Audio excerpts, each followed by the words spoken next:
Hey mga buddy, welcome to the channel kung bago ka lang dito, and welcome back to the channel kung matagal ka na dito. And today, we have another espresso content. This is the 2024 Suzuki Espresso AGS. At ngayon, nandito na naman tayo sa Sampaguita. Bababain na naman natin ang Sampaguita for another performance driving mga buddy. Susubukan naman natin to ngayon. And after nun, syempre, aakit tayo ng Sungay ulit para matest naman natin kung paano siya aakyat. Although, alam ko makakaakyat to dahil nag-iisa lang na naman ako. Solo drive na naman ako mga buddy. But anyway, chinek ko na yung mga tires. 31 harap, 30 yung likod. And we're almost full tank. So, yun lang ang weight natin sa kotse. But syempre, alamin ko kung ano ride nito sa twisties.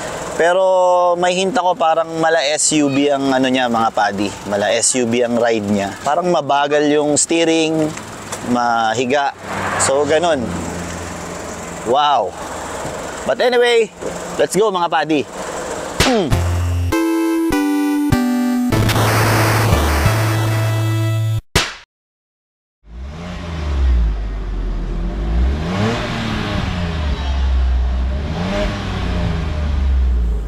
Once again, welcome back to Sampaguita mga buddy. Nandito na naman ako. Almost every week nandito ako para mag-test ng kotse or manira daw ng auto, manglaspag, kung anong sinasabi. Well, anyway, bahala kayo kung anong gusto nyo sabihin. Basta ako, I'm just testing cars and I love what I'm doing. Anyway, ito nga mga buddy, ito na, matagtag. Ito, sinasabi kong matagtag siya sa mga gantong kalsada. Parang mala SUV-ish ang ano niya, maganon.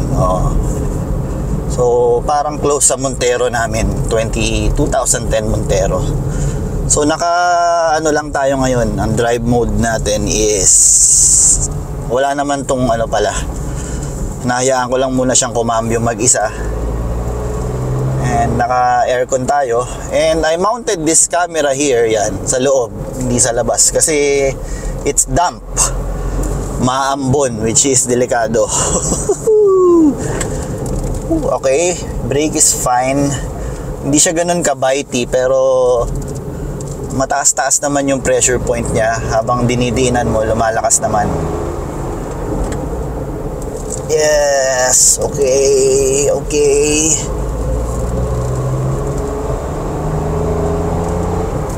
Doggy.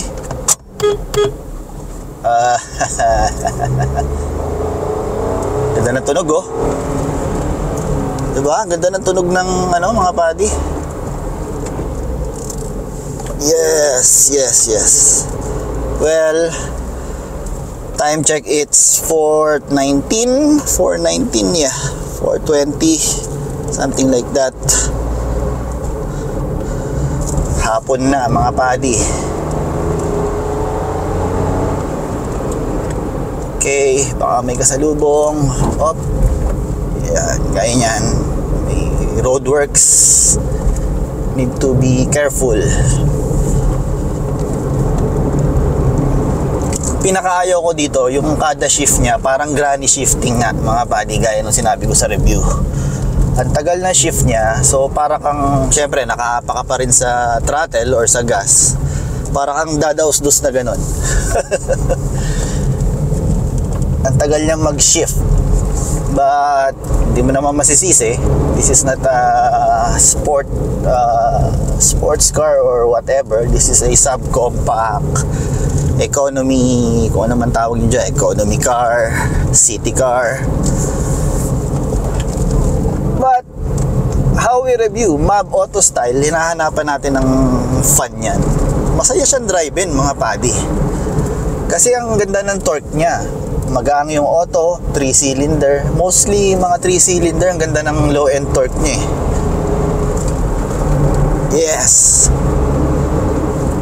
Woo. Nice, nice, nice. Okay.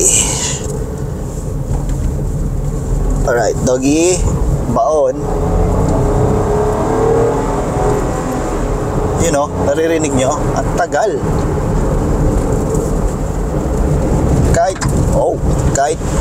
Kahit i-manual mode ko siya, ganun pa rin.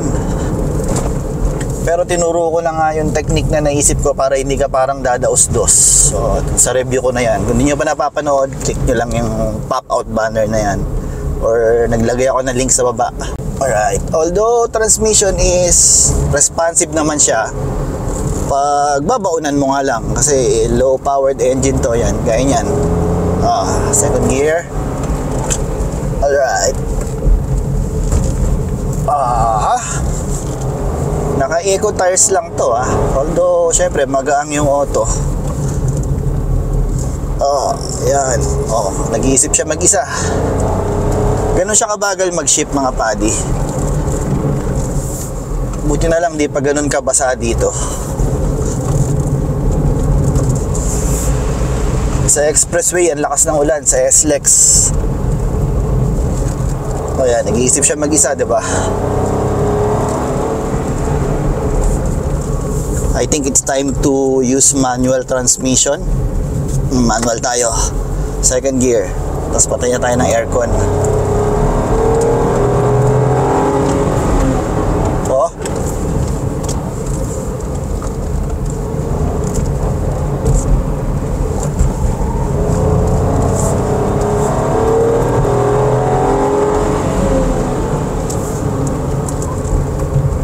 Gaang ng auto. Doon mo siya ma-appreciate mga padi sa gaang niya.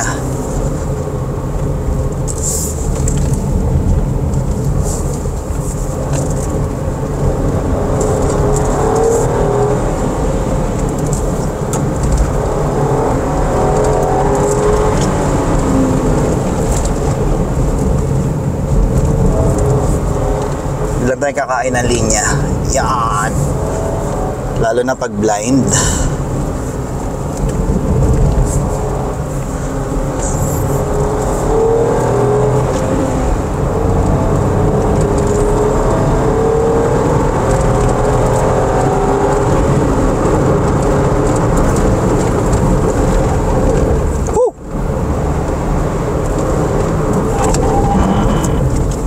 ABS is working good. Kumagat yung ABS. Although a little squirty there. Nawalan ng weight yung likod. Which is normal. Normal naman yun mga padi. Okay.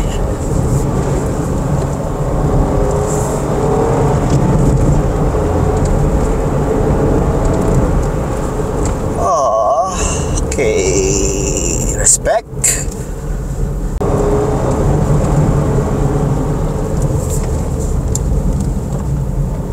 Hindi siya ganun pala ka humihiga. Matagtag siya. Stiff ang suspension niya. Nag-iisa ako.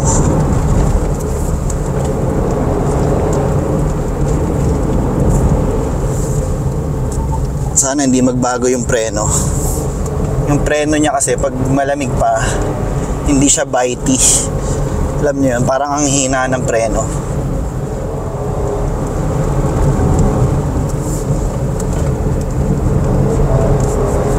Hello, Taal. Lakas naman ng preno.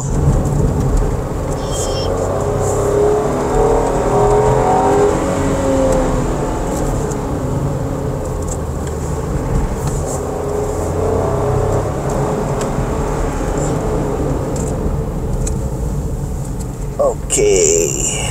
Ganda ng view, Hello, Taal. What the hell was that?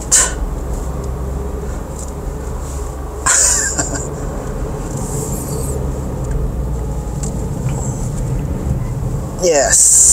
Dito na naman tayo sa technical part ng Sampaguita.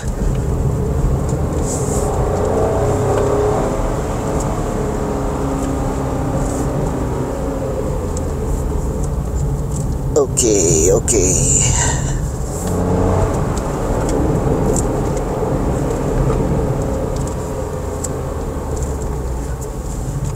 Oh.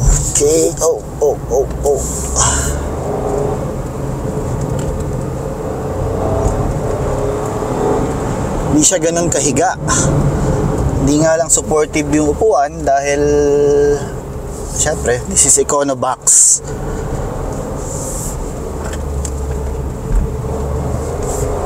Pero ang ganda ng handling niya. Dahil siguro kasi magaan. Oh. Wow, wow. Whew. Eh na, medyo naririnig ko yung tires.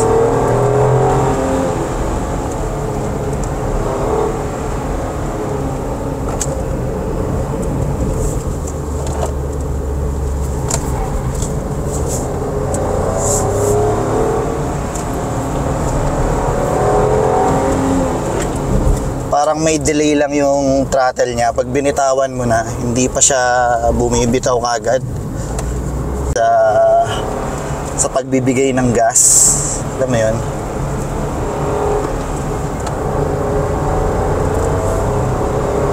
Mahiga siya, konti lang.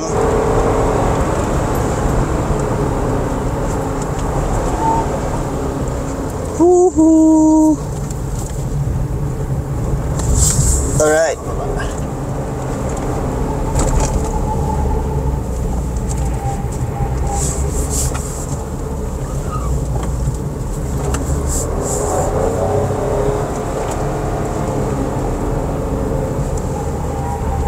Ayun na. Maano na yung goma. Oh, daming dahon.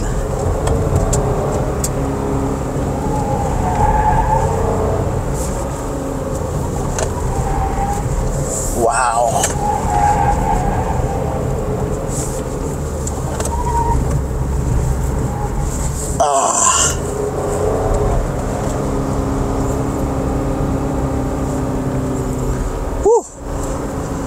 Okay siya pag wala ka sakay. Siyempre pag mabigat, ibang usapan yun mga padi. Although steering is malambot, hindi mo feel lumiliko. Siyempre ganyan ka, liliko, ganyan ka, liliko. Pero yung bumibigat siya kada liko, walang ganun eh. Alright. O diba ang bagal? Wow! Naramdaman ko yung goma.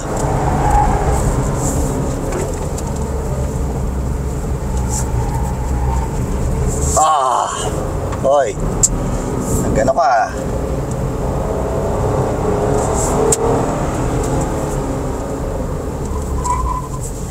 Okay.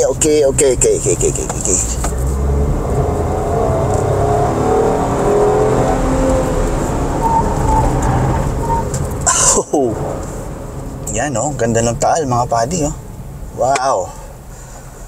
I mean, ayan yung iconic na, syempre, yung laging nasa mga poster, drawing, but hindi naman talaga yan yung pumuputok, diba?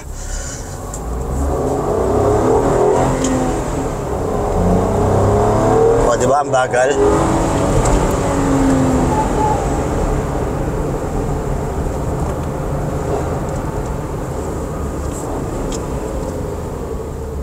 So far, tigas pa rin ng preno. Gang naman kasi yung sasakyan eh. Kaya walang problema.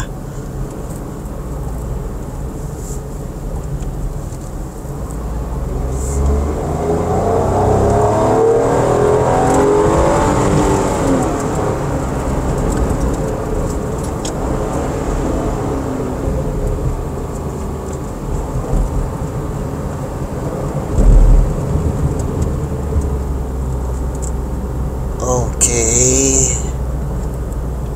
Dito na tayo sa baba mga padi. Yes.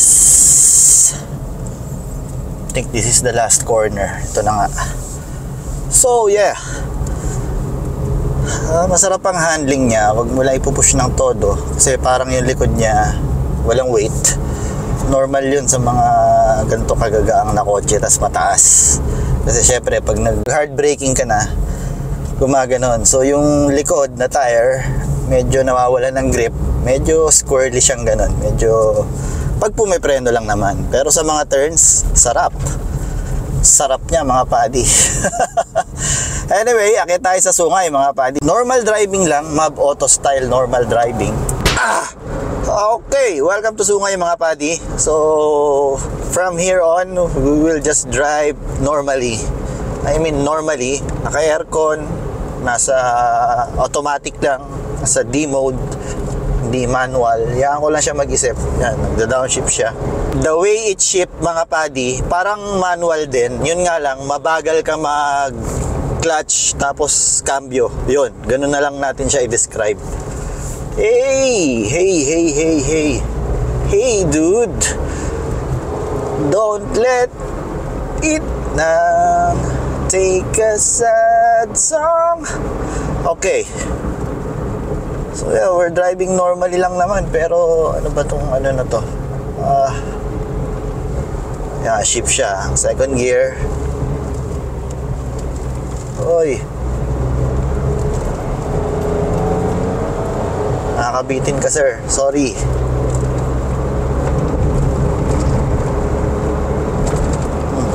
Hindi naman siya hirap. Although wala nga akong kasama. Ayan, no? Kita niyo yung ano? Ganyan siya kabayulente, mga padi. 2024 model yan, ha? 6,000 kilometers. 6,000. Although, matalino rin ang ano niya, ang transmission niya. Pag hirap na siya, nagsiship siya. Yun nga lang yung feeling niya, parang manual.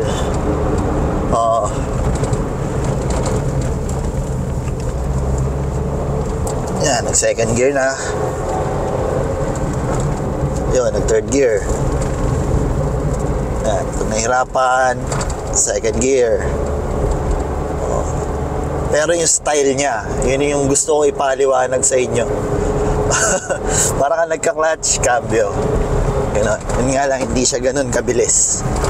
Oh, yun, medyo nag-alangan. Ayan, third gear. Ayan, ganyan siya katagtag mga padi.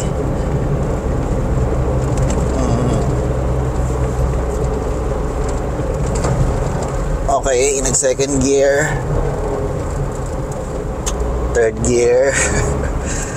Pag kumakambyo siya, mapapaganon ka talaga eh. Kasi ang bagal. Ayan o. Oh, ayan. Medyo nag-aalangan din. Ay, shit! Tiyain na. Ayup. Siya pa galit. Ayun. Ayan o. Oh. Nag-alangan siya. Ayan, third gear.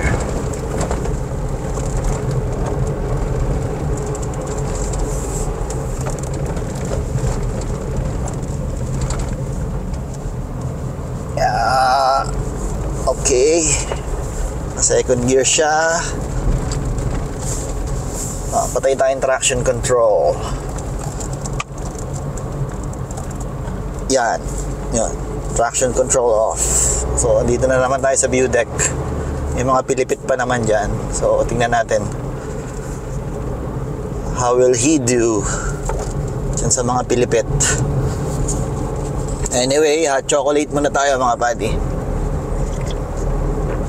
Cheers mga buddy. Sarap. Yan o.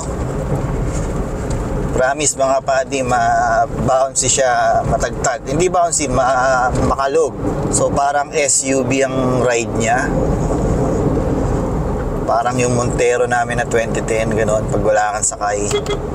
So okay naman yung torque niya, maganda.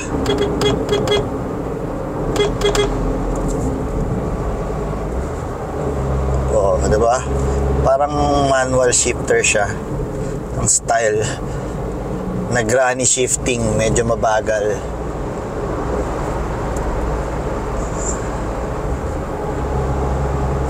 Oh.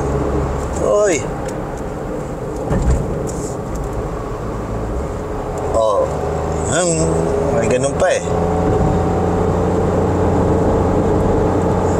Alright. Normal driving. Makakit naman.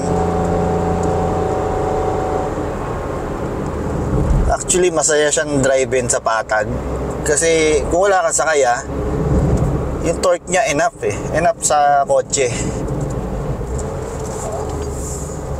Okay, pilipit. So, let's see. Second gear, naka-second gear pa rin. Oh, mahon, no? Oh. Mahon, mga padi. Hanep. Pero minsan nagdadalawang isip siya. Yun ang hindi maganda dun. Third gear, biglang babalik ng second gear. So, yung feeling parang, ewan, parang hindi siya tatakbo. Ganon.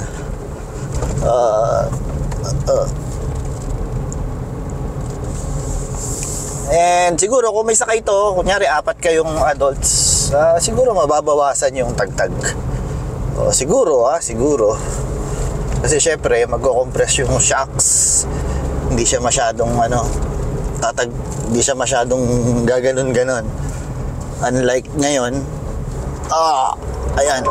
Oh, bigla nagalit. Nag-shift sa first.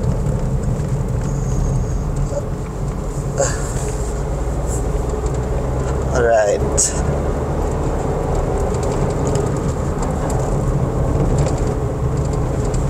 Yun. Spalto. Nakatikim ulit ng spalto. Payapa naman siya. Tapos yung engine noise, doon ako na in love sa engine noise, mga pani.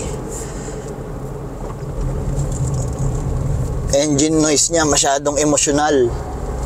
Ayan, first gear. Oh! So, ganun siya pag nakapatay yung traction control. Ay, naka. Yeah, it's so fun. Okay naman. Kahit ano lang siya, 3-cylinder, 1 liter. Okay din. Pang city, okay ito, for sure, matipid. Sinasagad ko yung rent ko, mga padi. Para sulit, di ba? Para sulit. Well, anyway, ayun lang. Ayun ang performance niya, paakyat. Wala namang problema. Although, yun nga, wala akong sakay, mga padi. Brakes are good. Hindi naman siya nagbago kanina. Although, medyo bitin siya kasi may traffic. But again, dun sa mga commenter na nilalaspag ko yung auto, no, I'm not. I'm just testing the performance of the car. Dahil ako bilang vlogger or car enthusiast, masaya ako nagda-drive. Gustong-gusto kong hinahanap yung fun sa isang kotse. Kaya kung ikaw o kayo iniisip nyo nilalaspag ko yung kotse, may nag-comment dyan eh. Napakaswerte ko daw. At may pakuno-kuno ka pa. Kuno. May basbas yun, boss, ng utol ko. Sa utol ko yun. At yung iba, mostly, rented na. Bago ka magbitiw ng mga tinatype mo dyan sa likod ng keyboard mo, mag-isip-isip ka. Dahil masama yung ganyang pag-uugali. Hindi ko alam kung naiinggit ka o ano. Ako, pinaghirapan ko yung pagiging YouTuber ko. 6 years na ako. Hindi pa ako nakaka 100,000 subscribers. But masaya ako sa ginagawa ko. Kung ikaw may problema ka doon, problema mo na yun. Basta ako, I rent cars. Hindi na ako umaasang sa style ng pagtetest ko. May magpapahiram sa akin na malabo siguro. Kaya I rent cars. Para lang malaman ng performance nila. Although hindi siya performance car. Halos lahat ng narerentahan ko, hindi talaga performance car. Hinahanap ko lang yung fun sa mga kotse na yon. Anyway, mga padi, yan nga ang performance driving sa Suzuki Espresso. It's a good car. Syempre, huwag nyo lang ipupush ng sobra sa limit kung hindi nyo kaya. If you know how to drive fast, you should know more stopping fast. Yun ang pinaka-importante doon. Dapat mas marunong kayong pumreno. Madali lang magpatakbo ng matulin. Although, bakit nga ba kailangan magpatakbo ng matulin?